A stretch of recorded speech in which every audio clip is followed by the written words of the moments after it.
मुरली अमृत की धारा है धारा, जो देती दुखों से किनारा।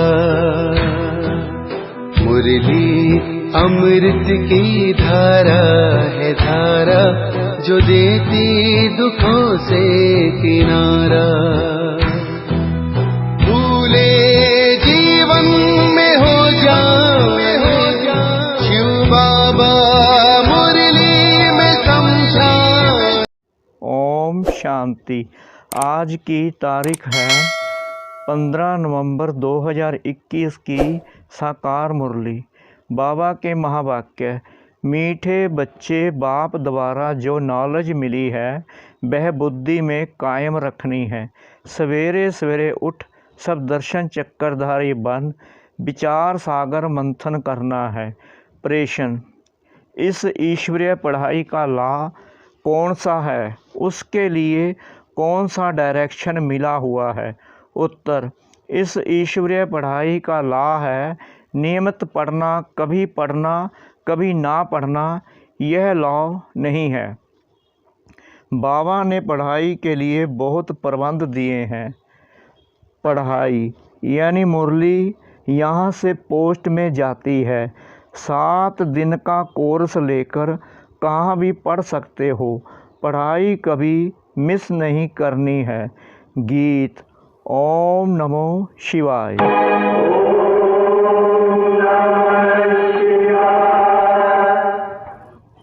तुमात सहायक स्वामी सखा, तुम ही सबके रखवारे हो। जिसका कोई आधार नहीं, उसके तुम एक सहारे हो। ओम शांति। बच्चे जो यहाँ बैठे हैं वह रचयिता और रचना के आदि मध्य अंत अथवा सप्तदर्शन चक्र को याद करते हैं। बाप ने बच्चों को नॉलेज दी है कि सप्तदर्शन चक्रधारी बनो। तुम ब्राह्मण बच्चों का उद्देश्य है सप्तदर्शन चक्रधारी बनना। मूल वतन, सूक्ष्म वतन, स्थूल वतन, यह 84 जन्मों के चक्कर को बुद्धि में रखना है। दूसरा सब बुद्धि से निकाल देना है। अभी तुम बच्चों की बुद्धि में है। बरोबर बाबा ने हमको सूर्यवंशी, चंद्रवंशी बनाया था। फिर 84 जन्म लिए हैं, चलते फिरते उठते बैठते। यह सब आत्मा को बाप का और रचना के आदि मध्य अंत का ज्ञान है। अभी तुमको शिव बाबा ने शूद्र से ब्राह्मण बनाया है। बाबा ने समझाया है तुम 84 जन्मों के चक्कर की बाजी कैसे खेलते हो। पहले पहले हम ब्राह्मण हैं। हम ब्राह्मणों को रचने वाला ब्रह्मा द्वारा शिव बाबा है।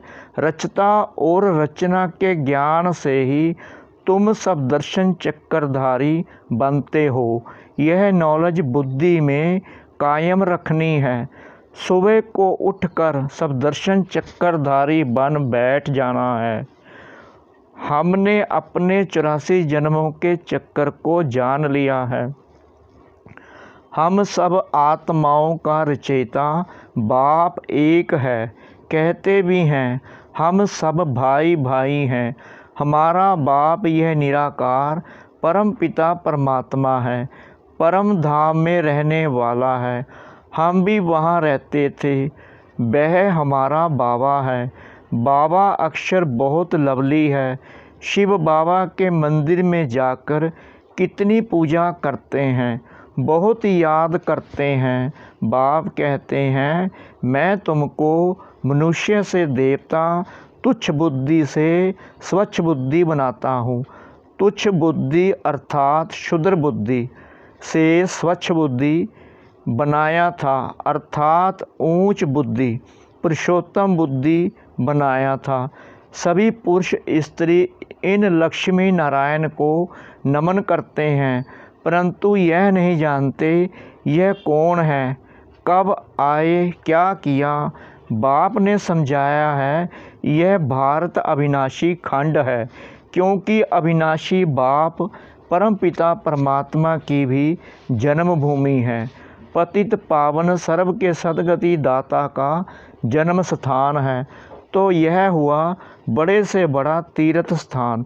इतना नशा थोड़ी किसको है कि यह परमपिता परमात्मा की सर्व के सद्गति दाता बाप की जन्मभूमि है। पतित पावन की जयंती भारत में हुई है। शिव जयंती मनाते हैं तो जरूर शिव का जन्म यहाँ ही होता है। यह भारत बड़ा तीर्थ स्थान है, परंतु ड्रामा अनुसार किसको पता नहीं कि यह हमारे गॉड फादर अथवा मात पिता पतित पावन सर्व के सद्गति दाता का जन्म स्थान है।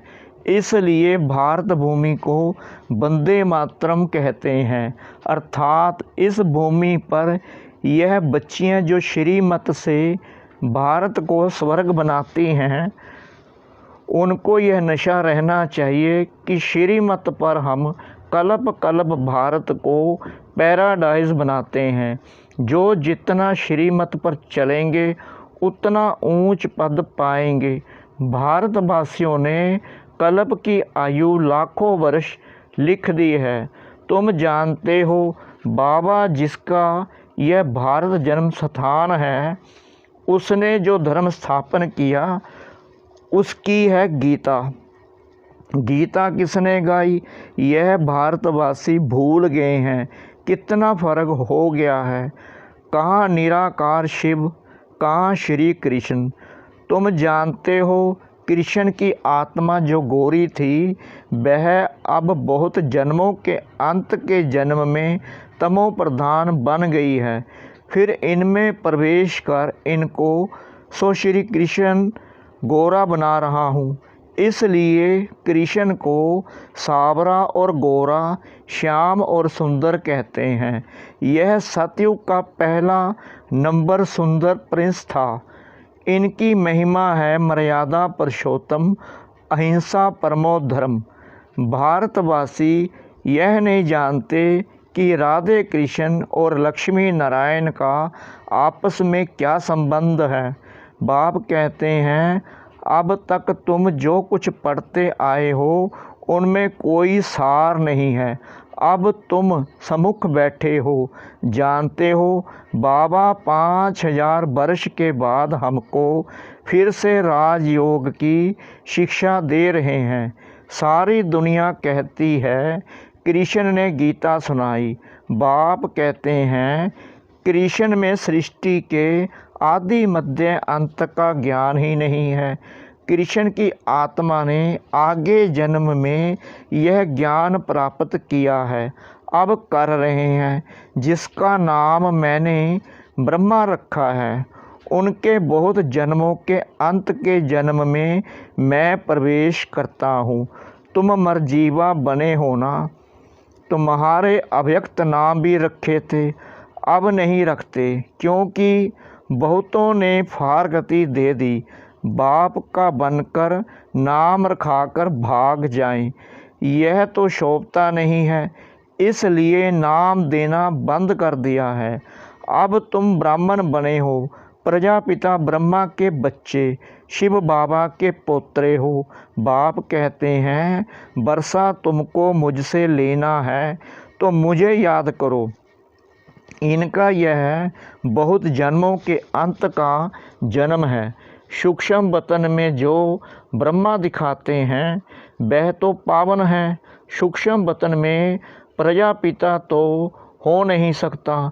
बाप समझाते हैं यह व्यक्त है, झाड़ के पिछाड़ी में खड़ा है। यहाँ बच्चों के साथ योग में बैठे हैं। पवित्र फरिश्ता बनने के लिए तो सूक्ष्म वतन में दिखाना पड़े। यहाँ भी प्रजापिता जरूर चाहिए।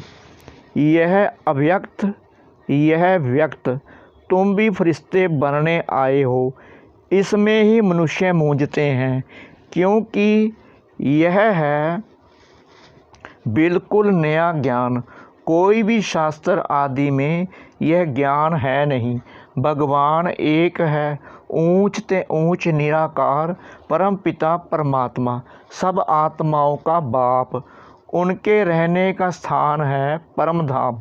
उनको सब याद करते हैं कि आओ, हमारे ऊपर माया का परछाया पड़ गया है, पतित बन गए हैं। यह बातें नेक की बुद्धि में बैठेगी नहीं। अब तुम रचना के आदि मध्य अंत को जानते हो।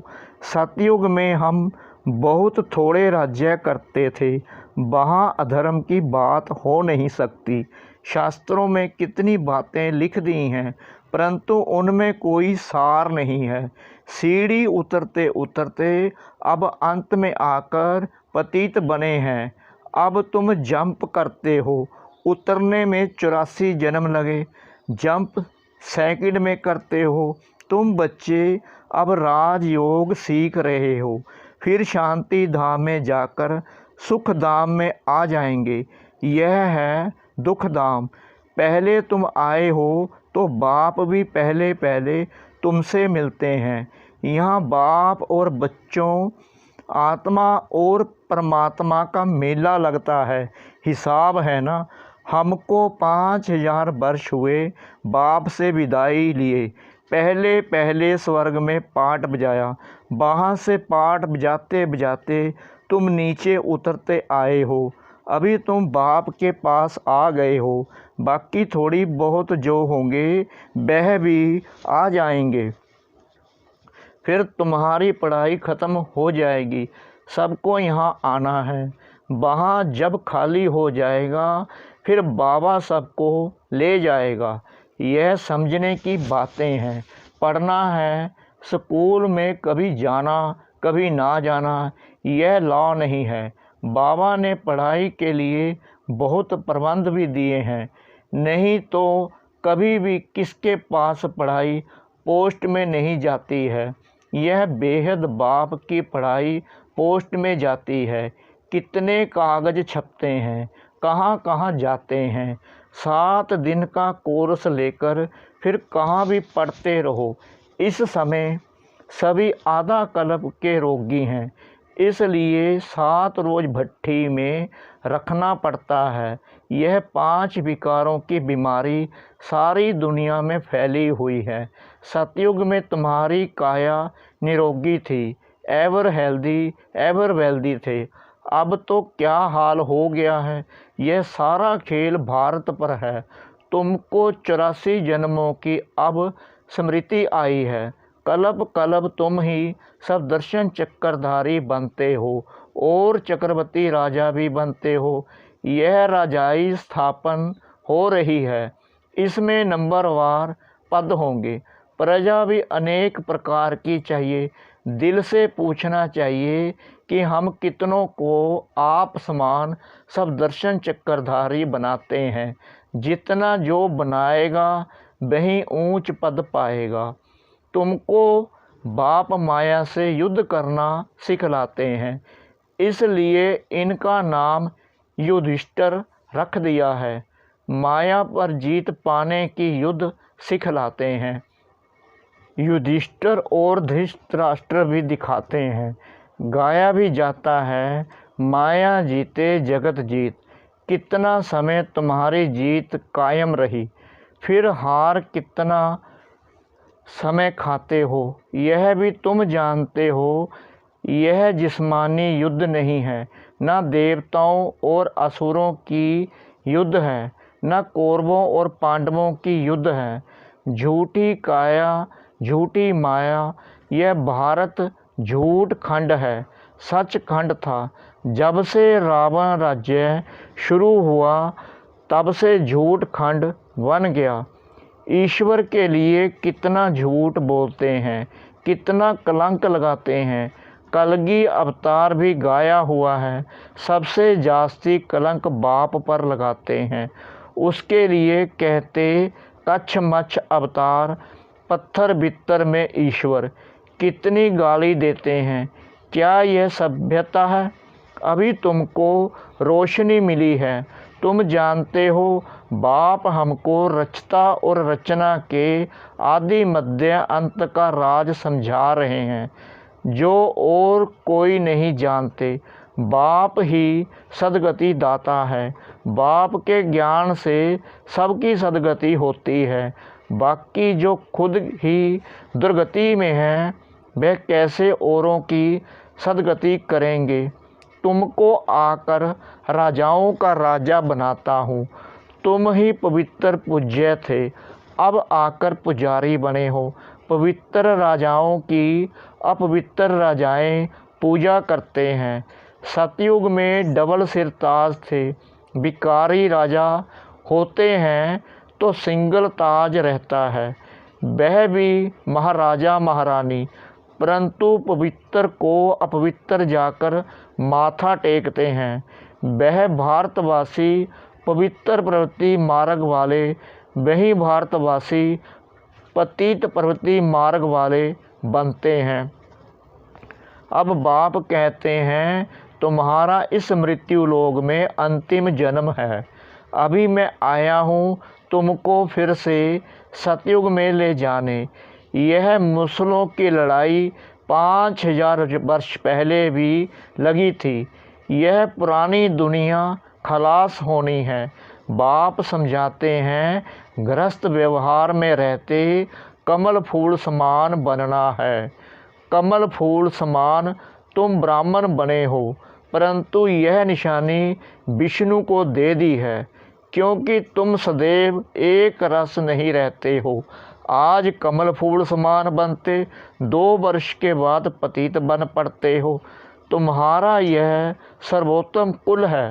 तुम ब्राह्मण चोटी हो, फिर पुनर्जन्म लेते लेते देवता क्षत्रिय वैश्य शूद्र बनते हो। शूद्र से फट से देवता थोड़ी बनेंगे। ब्राह्मण चोटी तो चाहिए। अब ब्राह्मणों को बाबा पढ़ा रहे हैं, तो ऐसे बाबा को फार गति थोड़ी देनी चाहिए। बाबा कहते हैं आचार्य व्रत मेरा बनंती सुनंती, फिर भी भगंती हो माया के बनंती।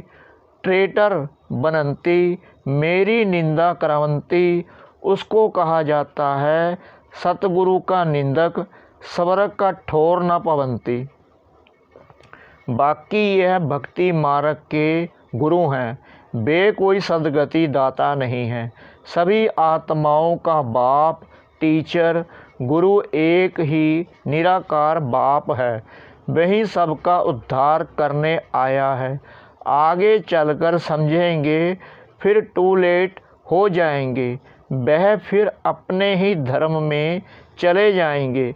श्रेष्ठ से श्रेष्ठ है देवता धर्म, उनसे भी ऊंच तुम ब्राह्मण हो, जो बाप के साथ बैठे हो। तुमको पढ़ाने वाला विचित्र और विदेही है।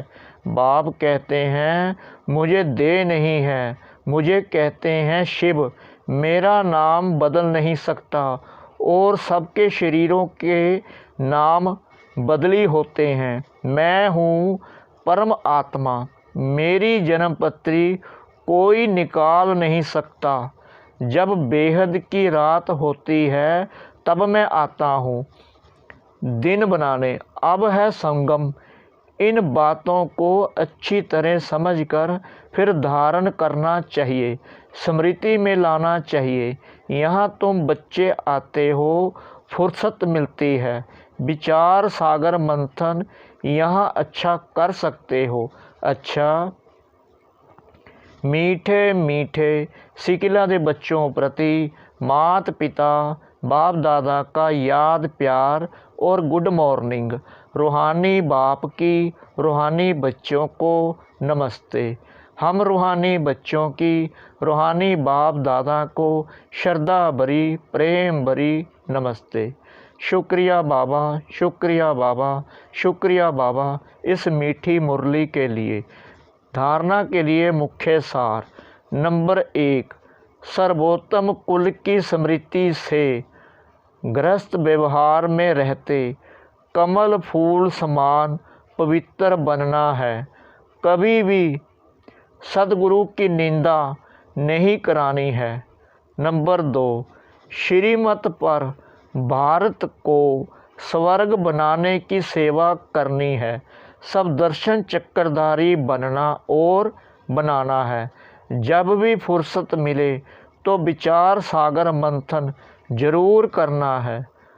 वरदान, बाप दादा के कर्तव्य को अपना निशाना बनाने वाले मास्टर मर्यादा पुरुषोत्तम भव।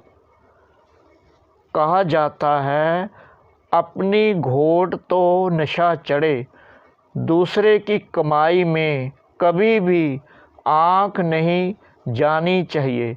दूसरे के नशे को निशाना बनाने की बजाय बाप दादा के गुण और कर्तव्य को निशाना बनाओ। बाप दादा के साथ अधर्म विनाश और सत धर्म की स्थापना के कर्तव्य में मददगार बनो। अधर्म विनाश करने वाले अधर्म का कार्य व देवी मर्यादा को तोड़ने का कार्य कर नहीं सकते। वे मास्टर मर्यादा पुरुषोत्तम होते हैं। स्लोगन, नॉलेजफुल बन, व्यर्थ प्रश्नों को स्वाहा कर दो तो समय बच जाएगा। नॉलेजफुल बन, व्यर्थ प्रश्नों को स्वाहा कर दो तो समय बच जाएगा। ओम शांति।